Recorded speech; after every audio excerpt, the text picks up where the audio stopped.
અમદાવાદ મનપાની નવી બોડી માટે આજે સેન્સ પ્રક્રિયા ખાનપુર ભાજપ કાર્યાલય પર ભાજપની સેન્સ પ્રક્રિયા 10 મે સુધી અમદાવાદ શહેરને મળી શકે છે નવા મેયર શહેર સંગઠનના પદાધિકારીઓ બેઠકમાં ઉપસ્થિત રહેશે બપોરે 12 કલાકે અમદાવાદના ધારાસભ્યોની નિરીક્ષકો સાથે બેઠક પૂર્વ અને પશ્ચિમ અમદાવાદના સાંસદ પણ ઉપસ્થિત રહેશે બપોરે 1 વાગે ચૂંટાયેલા પ્રતિનિધિઓની સેન્સ પ્રક્રિયા મેરેથોન बैठक बाद तैयार यादी पार्लामेंटरी बोर्ड ने मोकलाशे निरीक्षक तरीके सांसद राजेश चुडासमा गीताबेन राठवा तो निरीक्षक तरीके हसमुख होडीचा हाजर रहेशे त्यारे शहर संगठन ने लई अने जे बैठक छे ते पण करवामां आवशे આજથી સેન્સ પ્રક્રિયાની શરૂઆત કરવામાં આવી છે ખાનપુર ભાજપ કાર્યાલય પર ભાજપની સેન્સ પ્રક્રિયા 10 મે સુધી અમદાવાદ શહેરને નવા મેયર મળી શકે છે ત્યારે રાજુ ઠાકોર કે જેઓ વેજલપુર વોર્ડના કોર્પોરેટર છે તેઓ પણ મેયર પદના દાવેદાર છે ત્યારે અમદાવાદમાં ડેપ્યુટી મેયરની દોડમાં કોણ આગળ છે તેની વાત કરવામાં આવે તો ડોક્ટર ચાંદની પટેલ કે જેઓ લાંબા વોર્ડના કોર્પોરેટર છે તેઓનું નામ હાલ અત્યારે ચર્ચાઈ રહ્યું છે વધુ માહિતી સાથે સંવાદદાતા કુશાંક પણ આપણી સાથે જોડાયા છે જી કુશાંક થોડી જ વારમાં હવે સેન્સ પ્રક્રિયાની શરૂઆત થશે શું વધારે વિગત जो भारतीय जनता पार्टी हमेशा शिरस्तो रह्यो छे के जे पण कार्यकर्ता होय तेने चूंटणी समये पण निरीक्षकोनी समक्ष तेमने रजूआत करवानी तक आपवी अने आज जे मुसद्दो छे ते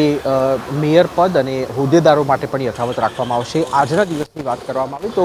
खानपुर कार्यालय खाते 3 થી 4 अलग अलग महत्वनी बैठको छे ते मळवानी छे जेमां पहली बैठक छे ते निरीक्षको अने अमदावाद कर्णावती संगठननुं जे माळखुं छे तेनी वच्चे थवानी छे निरीक्षको कोण कोण छे तेनी वात करवामां आवे तो गीताबेन राठवा जेओ सांसद छे राजेश चुडासमा ते पण सांसद छे अने हितेन्द्र हिंदोचा तेओ पण आ निरीक्षक तरीके तेमने जवाबदारी सोंपवामां आवी छे पहली बैठक छे ते कर्णावती संगठनना माळखा साथे रहेशे बीजी बैठक छे ते 12 कलाके मळवानी छे जेमां अमदावाद शहेरनी विधानसभा दीठ आवेला तमाम धारासभ्यो अमदावाद पूर्व अने पश्चिमना सांसदो अने राज्यसभाना सांसदो छे तेमनी वच्चेनी आ बैठक रहेशे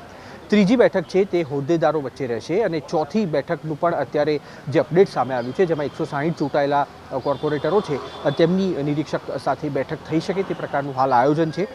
કારણ કે ઓબીસી મેયર તરીકે આ વખતે રોસ્ટરમાં યાદી જાહેર કરવામાં આવી છે અને તેને જોતા અનેક ચહેરાઓ છે તે આ મેયર પદની રેસમાં છે જેમાં થલતેજ વોર્ડના હિતેશ બારોટ છે તેની સાથે વેજલપુર વોર્ડના રાજુ ઠાકોર છે તેઓ મેયરની રેસમાં છે શાહીબાગ વોર્ડના જશુ ઠાકોર છે તે પણ મેયર પદની રેસમાં છે અને બોડકદેવ વોર્ડના ધરમસિંહ દેસાઈ છે તેઓ પણ મેયર પદની રેસમાં છે મળતી માહિતી અનુસાર લગભગ 10 મે સુધીની અંદર અમદાવાદ શહેરને તેની ચૂંટાયેલી બોડી છે તે મળી જશે જેમાં મેયર ડેપ્યુટી મેયર શાસક પક્ષના નેતા દંડક અને સ્ટેન્ડિંગ કમિટી ચેરમેનના નામ છે તે જાહેર કરવામાં આવશે આજની મુખ્યત્વે પ્રક્રિયાની વાત કરવામાં આવે તો જે કાર્યકર્તાઓ તરીકે આવેલા ઉમેદવારો છે વિજેતા કાઉન્સિલરો છે તે તમામ લોકોને સાંભળવામાં આવશે તેમને મેયર તરીકે કેમ રાખવા અને સર્વ સ્વીકૃત ચહેરો કોણ છે તેને લઈને નિરીક્ષકો છે તે અત્યારે અહીંયા આગળથી યાદી તૈયાર કરીને જશે અને પાર્લામેન્ટરી બોર્ડ બેઠકમાં આ જે યાદી છે તેને મૂકવામાં આવશે જે બાદ નક્કી કરવામાં આવશે કે અમદાવાદ શહેરના નવા મેયર તરીકે કોના નામ પર કળશ ઢોળવો પરંતુ આજની પ્રક્રિયા ખૂબ મહત્વની જે રીતના પ્રદેશ સ્તરેથી જે માહિતી આપવામાં આવી હતી 1, 2 અને 3 તારીખના રોજ અલગ અલગ સેન્સ પ્રક્રિયાઓ યોજાનાર છે તે પૈકીની અમદાવાદમાં આજે સેન્સ પ્રક્રિયા યોજાશે અને મળતી માહિતી અનુસાર સાંજે 6 કલાકે પ્રભારી મંત્રી ઋષિકેશભાઈ પટેલ છે તેઓ પણ